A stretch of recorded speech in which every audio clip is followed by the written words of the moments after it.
लंबे समय का संघर्ष 2009 से आप चुनाव लड़ रहे हैं, लेकिन 2024 में आपको सफलता हाथ लगी। पहले तो हम ये जानेंगे कि आपका सफर कैसा रहा।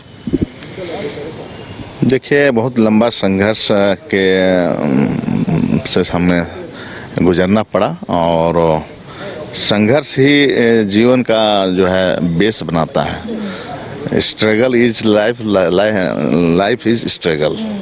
तो जीवन में आदमी संघर्ष नहीं करेगा तो उसका मज़ा भी नहीं है। तो आज हम स्ट्रगल किए हैं तो उसका मज़ा कुछ अलग दिख रहा है। काफ़ी 3 चुनाव हमने लड़ा और चुनाव हारने के दूसरे दिन से भी फील्ड में हम घूमना शुरू कर देते थे। लोगों के बीच में लगातार संपर्क में रहे, लोगों के साथ उठे बैठे, एक पारिवारिक रिश्ता की तरह लोगों के साथ में रहा। इसी सिलसिला को हम जारी रखें।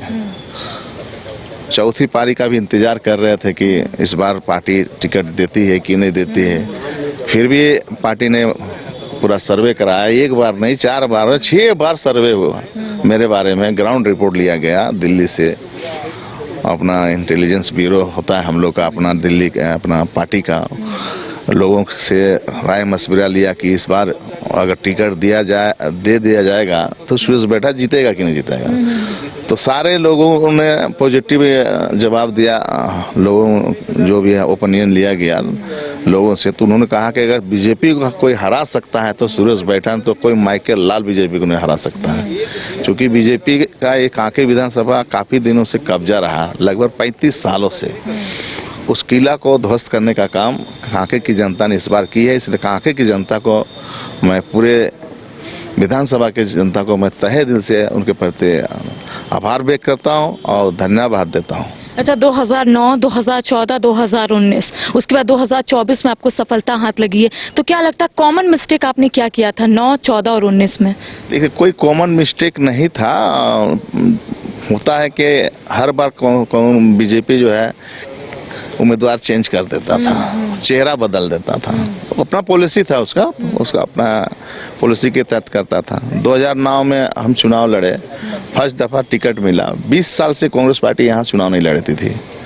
1990 से लेकर अब 2009 तक 20 साल तक संगठन का कोई उम्मीदवार यहाँ नहीं खड़ा हुआ था। यहाँ अलायंस में चला जाता था। जेएमएम के अलायंस के कैंडिडेट समरीलाल 4 बार से अलायंस में लड़ता था। हम 2000 ईस्वी से निकले घर से और तब से संगठन बनाए। कम से कम 10 साल संगठन के लिए काम किए, लोगों को जोड़े, और तब जाके पार्टी ने 2009 में टिकट दिया। तो फर्स्ट दफ़ा लड़े तो 4200 मात्र वोट से हार गए। उस समय रामचंद्र बैठा जी जीत गए। फिर 2014 में सोचे कि कम मार्जिन से हारे हैं तो निश्चित रूप से इस बार जो है पार्टी टिकट देगी तो जीतेंगे।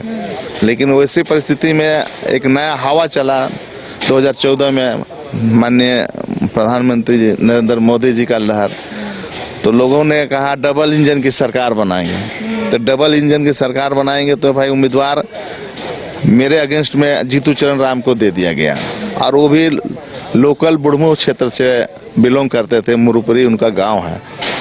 आज़ादी के बाद पहली बार किसी ने टिकट दिया है ग्रामीण क्षेत्र से, बोल के लोग काफ़ी उसके प्रति वोटिंग लोग किया। तो उस समय भी हम 57,680 वोट लाए हैं। वोट की वृद्धि हमारा 17,000 की हुई। फिर हम 2019 का चुनाव लड़े तो उसमें भी अलायंस से हम लोग का जेएमएम के साथ रहा। तो हम लोग 89,435 वोट लाए हैं। उस समय हमारे 21,000 कुछ वोट से हमारी हार हो गई। उसके बाद फिर लगातार हम लगे ही रहे। तो चौथी पारी में लोगों ने 1,33,499 वोट हमारे पक्ष में किया और 968 वोट से जीत दिलाया है। इसलिए संघर्ष जारी रखे, हमारा संघर्ष। और हम चुनौती के रूप में ही इस चीज़ को लिया था। अगर हम संजीवस कॉलेज का प्रोडक्ट हैं, वहाँ से हम पढ़ाई लिखाई किए थे।